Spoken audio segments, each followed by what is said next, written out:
Welcome to movies की सनीमाबाजी। हम सुन रहे हैं ड्रीम गर्ल हेमा मालिनी की जिंदगी के बारे में।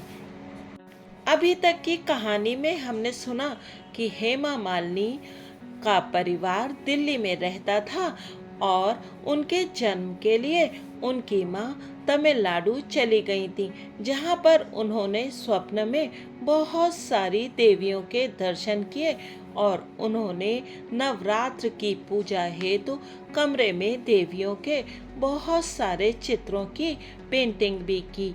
और दशहरे की रात उन्हें हुई एक फूल सी सुंदर बच्ची, जिसका नाम उन्होंने रखा हेमा मालिनी, जिसका की अर्थ होता है दिव्य। हेमा मालिनी की माता जी श्रीमती जया चक्रवर्ती जी ने उनके लिए बहुत सारे सपने देखे थे। वो स्वयं एक बहुत ही कार्यकुशल महिला थी। वो पेंटिंग्स करती थी, वो बहुत अच्छे गीत गाती थी और वो पत्रिकाओं में कॉलम्स भी लिखती थी। यानी कि वो एक सर्वगुण संपन्न महिला थी और उन्होंने अपनी बेटी के लिए देखा था सपना कि उसे एक बहुत ही प्रवीण नृत्यांगना बनाने का। और इसके लिए वो बचपन से ही हेमा जी को नृत्य की शिक्षा देने लगी थी। लेकिन इससे हेमा जी का बचपन थोड़ा सा अकेला बीत रहा था, क्योंकि उनके पास दोस्त बनाने के लिए समय ही नहीं होता था। हालांकि वो अपने भाइयों के साथ खेलती थी और उनके छोटे भाई उन्हें बहुत परेशान भी करते थे। अब आगे की कहानी सुनते हैं। जिस सरकारी कॉलोनी में हेमा जी का परिवार रहता था, वहां पर उन लोगों का ज्यादा किसी से मेल जोल नहीं था। लेकिन एक भट्टाचार्य परिवार था जो कि अपवाद था। वो लोग कुछ ही दूर पर रहते थे। उनके परिवार में हेमा जी की उम्र की एक लड़की थी और कभी कभी दोनों परिवार एक साथ खाना खाने के लिए एक दूसरे के घर आया जाया करते थे। बच्चों के लिए ये बहुत खुशी का मौका होता था और चारों बच्चे मिलकर हुड़दंग मचा देते थे। लेकिन अक्सर ऐसा होता था कि हेमा जी को कई जगहों पर जाना होता था, क्योंकि कभी उनकी डांस की प्रैक्टिस होती थी और कभी उनका कोई प्रोग्राम होता था। हेमा जी की माताजी ने हेमा जी को संगीत सीखने के लिए भी क्लासेस में भेज दिया था, क्योंकि वो चाहती थी कि सुर और ताल की जानकारी हेमा जी को होनी ही चाहिए और इससे वो एक बेहतर डांसर बन सकेंगी। हेमा जी ने संगीत की परीक्षाएं भी दी और तीसरी और चौथी परीक्षा में हिस्सा लिया। लेकिन आखिरी परीक्षा उन्हें छोड़नी पड़ी, क्योंकि वो बहुत व्यस्त हो गई थी। वो खुद बताती हैं, मेरी व्यस्तता काफी अधिक हो गई थी। ऐसे में मैं कला के एक और रूप को नहीं अपना सकती थी। अम्मा निराश थी, लेकिन कुछ समय बाद वो समझ गईं और उन्होंने दबाव डालना बंद कर दिया। उन्होंने स्वीकार कर लिया कि मेरे लिए एक ही माध्यम में आगे बढ़ना ज़्यादा बेहतर होगा, ना कि कई दिशाओं में बिखर जाना। लेकिन संगीत तो जैसे हेमा जी के जीवन का एक हिस्सा ही था, क्योंकि उनकी माताजी बजाया करती थी वायलिन और उनके पिताजी संगीत के बड़े प्रेमी थे और वो प्रातःकाल श्लोकों का उच्चारण किया करते थे। हेमा जी बताती हैं, अम्मा की वायलिन की धुन और अप्पा के श्लोकों के उच्चारणों के बीच हमारी सुबह होती और दैनिक कार्यों को निपटाते समय भी हम उनकी प्रतिध्वनियों के साथ जुड़े रहते। हालांकि संगीत से मेरा कभी उस तरह का नाता नहीं रहा जिस तरह नृत्य का रहा है। नृत्य मेरी पहचान था, मेरा साथी था। हेमा जी बताती हैं कि उनके घर पर बहुत सारे गेस्ट आते थे, जो कुछ उनके पिताजी के लिए होते थे और कुछ उनकी माताजी के लिए। और पिताजी के पास जो भी व्यक्ति आते थे वो ज़्यादातर आध्यात्मिक गुरुजन होते थे। वो बताती हैं कि जो लोग मेरी माताजी से मिलने आते थे वो लोग संगीत और कला के क्षेत्र से ताल्लुक़ रखते थे। वो लोग हेमा जी की अद्भुत सुंदरता और उनके डांस के टैलेंट के कायल थे। हेमा जी कहती हैं कि मुझे कभी सीधे सीधे इस बारे में नहीं बताया गया था, लेकिन कभी कभी अम्मा का कोई मित्र मेरी प्रशंसा करता सुनाई पड़ता था और ऐसे में अम्मा तुरंत बात को बदल देती थी। वो नहीं चाहती थी कि ये सब सुनकर मेरा दिमाग सातवें आसमान पर चढ़ जाए। इन सारे सालों के दौरान कभी भी उन्होंने खुल के मेरी तारीफ नहीं की। वो मुझसे हमेशा कहती थी तुम ठीक ठाक कर लेती हो, लेकिन अम्मा इतनी सी बात ही इतने भरोसे के साथ कहती थी कि इससे तुरंत अपने ऊपर मेरा भरोसा बढ़ जाता था। हेमा जी की माँ ने उनके लिए बहुत सारे डांस टीचर्स चुने। वो बार बार टीचर्स को बदल देती थी। शुरू में उन्हें एक सामान्य कक्षा में डाला गया था जहाँ पर वो और बहुत सारे बच्चों के साथ डांस सीखती थी। हेमा जी कहती हैं वो बहुत मस्ती भरे दिन थे। जब कभी हम किसी स्टेप को भूल जाते थे तो किसी दूसरे के पीछे छुप जाते थे ताकि गुरुजी हमें देख ना लें।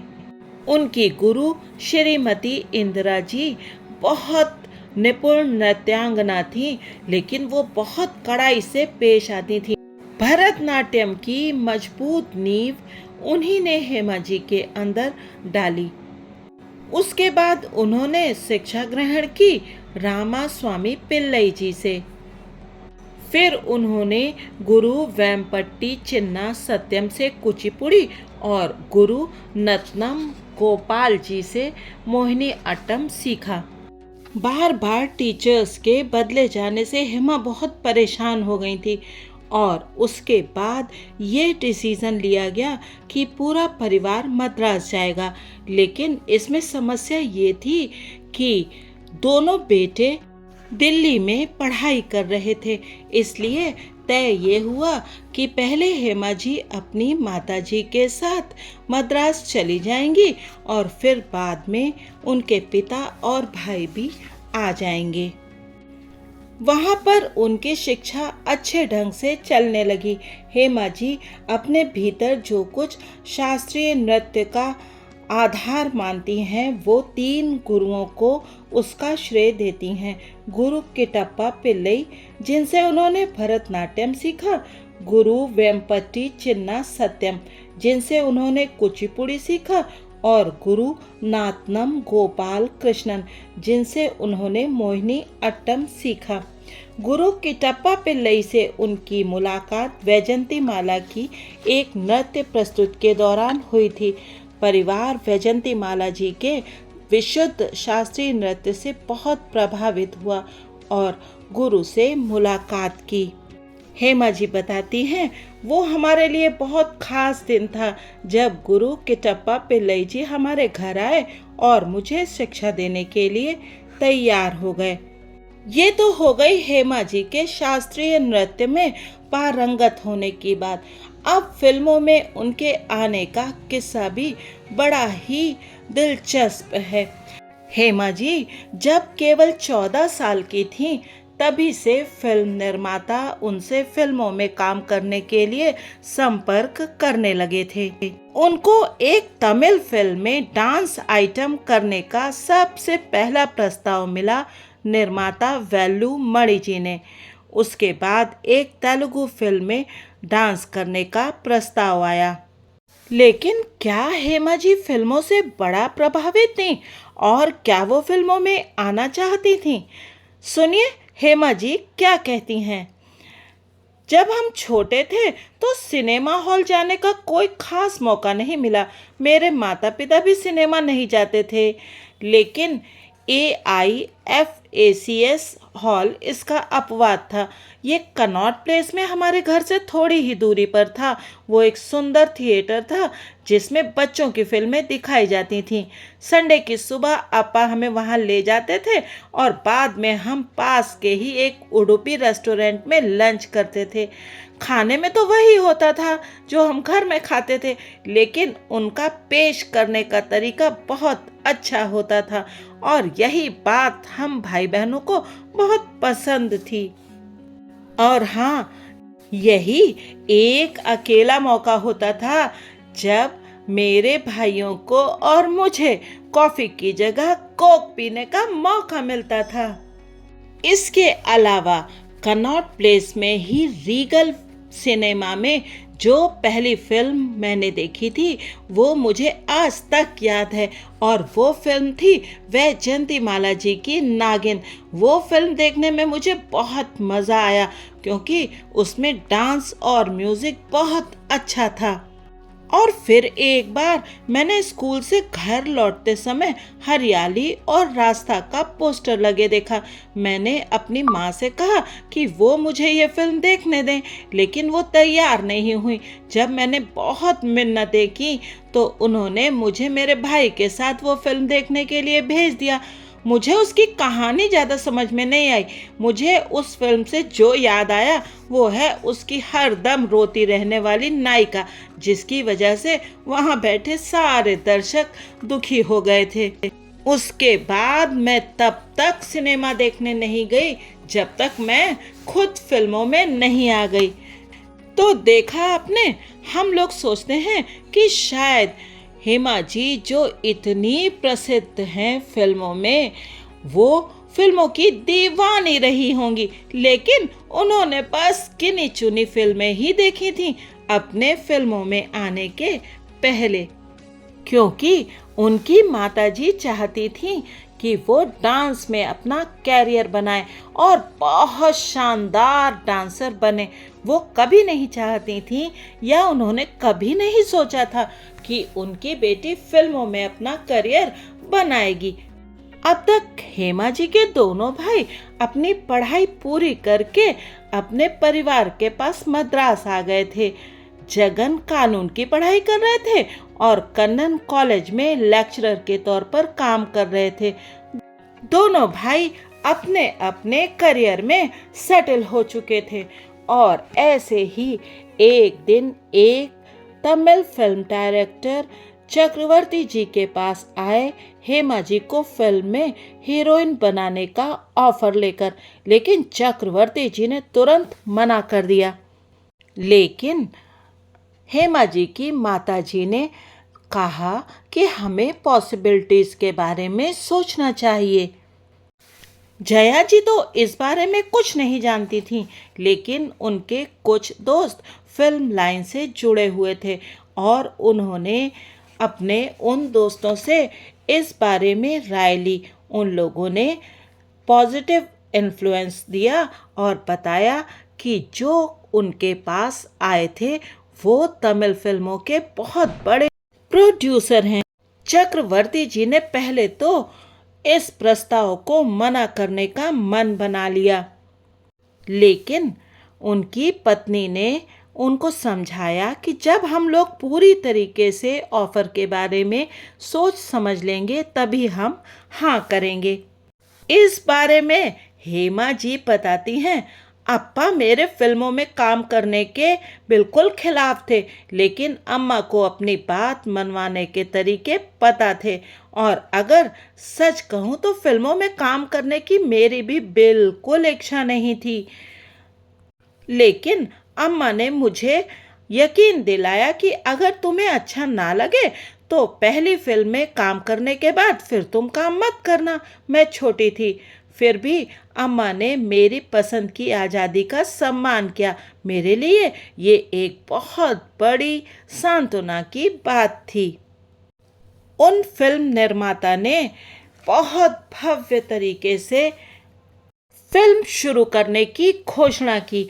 फिल्म में 2 हीरोइंस थीं, एक तो हेमा जी और दूसरी जयललिता, जो कि बाद में बनी थी मुख्यमंत्री। उन्हीं की सलाह पर जया जी ने हेमा जी का नाम बदलकर सुजाता करने का फैसला किया और ये वो पहला बदलाव था जो उन लोगों ने अपने विचारों के साथ किया था। फिल्म की शूटिंग शुरू हो गई थी। हेमा जी याद करते हुए बताती हैं कि पवा दई दवानी आधी साड़ी पहनने के बाद मैंने खुद को देखा और डरावना महसूस किया, लेकिन किसी ने मेरी राय नहीं पूछी और मैं चुप ही रहती थी। उनको बहुत बड़ी सी एक बड़ी मजेदार जैसी विग भी पहना दी गई थी।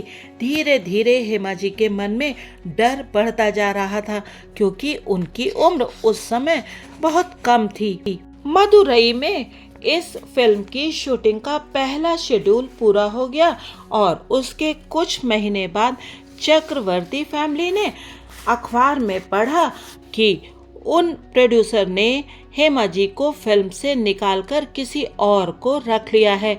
हेमा जी बताती हैं, ये एक बहुत गहरा धक्का था। मुझे ऐसा लगा जैसे किसी ने चेहरे पर जोरदार तमाचा जड़ दिया हो।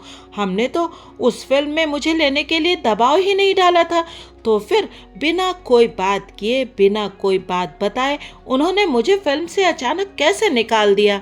हालांकि वो बताती हैं, अंदर ही अंदर मैं उस बवाल से छुटकारा मिलने की वजह से बहुत राहत महसूस कर रही थी, लेकिन जो तरीका अपनाया गया वो बहुत इंसल्टिंग था। हेमा जी कहती हैं, मुझे ऐसा लगा जैसे मुझे खारिज कर दिया गया है और मेरी माँ की बहुत इंसल्ट की गई है। मेरी माँ बहुत इंसल्टेड महसूस भी कर रही थी। हम तो उनके पास फिल्म में काम मांगने नहीं गए थे, वो स्वयं चलकर आए थे और अब अचानक मुझे फिल्म से बाहर कर दिया। प्रोड्यूसर ने साफ साफ शब्दों में कह दिया था, इस लड़की में स्टार बनने लायक गुण नहीं है। मैं बहुत अपमानित महसूस कर रही थी, लेकिन कुछ दिन के डिप्रेशन के बाद मैं अपने दुख से बाहर निकल आई, लेकिन मेरी माँ इससे बाहर नहीं आ पाई। वो एक बहुत दृढ़ इच्छा शक्ति वाली महिला थी और उनका स्वाभिमान इस अपमान को पचा नहीं पाया। हेमा जी आगे बताती हैं, मैं अपनी माँ के उन दिनों के दुख भरे भावों को कभी नहीं भूल सकती। माँ अपने रोजमर्रा के कामों में लगी रहती थी, लेकिन इस वाक्य से वो उबर नहीं सकी थी। वो अक्सर कहीं बैठी हुई मिलती, लेकिन अपने ख्यालों में खोई हुई। हालांकि हेमा जी की उम्र उस समय कुछ ज्यादा नहीं थी, लेकिन वो ये महसूस कर सकती थी कि उनकी अम्मा किस मानसिक स्थिति से गुजर रही हैं। हेमा जी भावुक होते हुए याद करती हैं, मैं उनकी सबसे अनमोल संपत्ति थी और किसी अजनबी द्वारा मुझे इस तरह से खारिज कर दिए जाने को वो स्वीकार नहीं कर सकी। जया जी के गहरे क्षोभ और अकेलेपन ने हेमा के भीतर जैसे संकल्प भर दिया।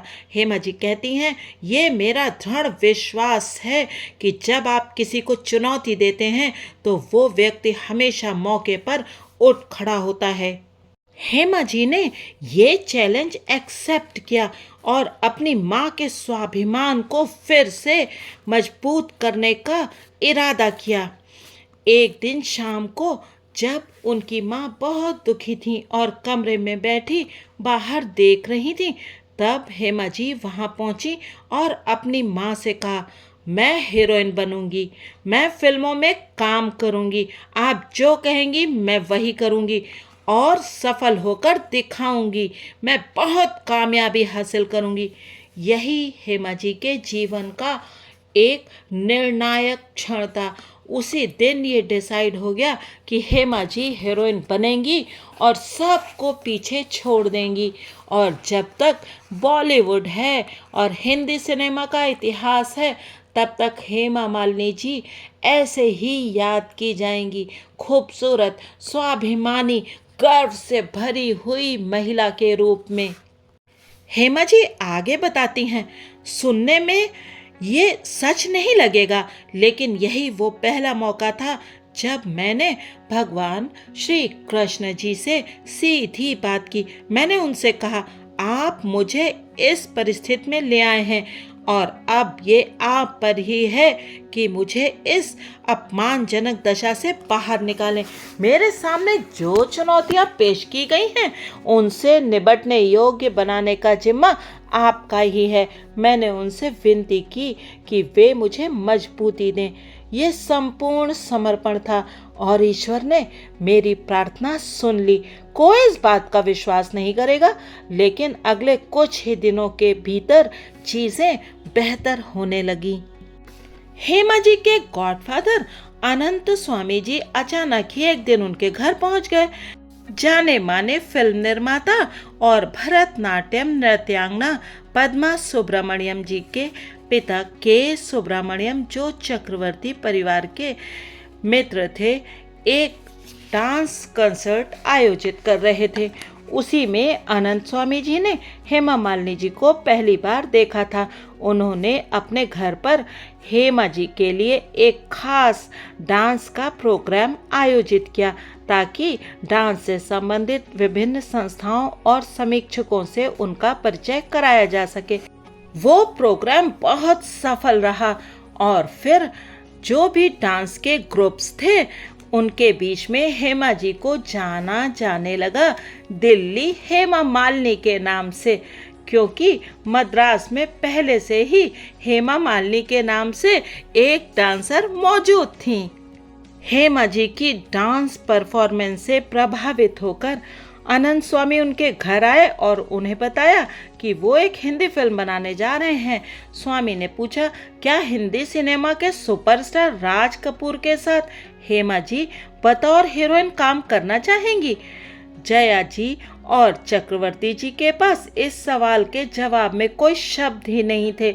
उधर हेमा जी ने मम्मी पापा से राय लिए बिना तुरंत ही हाँ कर दी। हेमा का साहस देखकर स्वामी चकित हो गए, लेकिन उन्होंने ये शो नहीं किया। जब वो चले गए तो परिवार में इस बात की फिर से शंका उठी कि वो कोई धूर्त व्यक्ति तो नहीं है जो उन्हें ठग रहा है।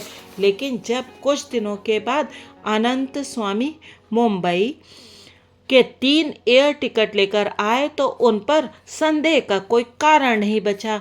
उन लोगों को वो राज कपूर से मिलवाने ले जाना चाहते थे। हेमा जी बताती हैं, शुरू से ही उन्होंने ये स्पष्ट कर दिया था कि फैसला राज कपूर लेंगे। हमें कोई ऑब्जेक्शन नहीं था।